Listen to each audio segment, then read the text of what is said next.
Vijayaraj Alagarswami, better known by his stage name Vijayakanth, is an Indian politician and former film actor who has worked predominantly in Tamil cinema. He was the leader of the opposition in the Tamil Nadu Legislative Assembly from 2011 to 2016. Before coming into politics, Vijayakanth was a film actor, producer and director.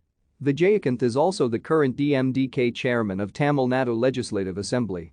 He is the founder and general secretary of the Desiya Murpokku Dravida Kazhagam political party and served as a member of Legislative Assembly twice, representing the constituency of Virudhacalam and Rishivandiyam respectively. Vijayakanth is one of very few Tamil politicians and actors in political drama to have acted only in Tamil films throughout his career, though his films have been dubbed into Telugu and Hindi. He is also known for portraying a village do-gooder and double roles acting in his films. He has acted in more than 20 films as a police officer.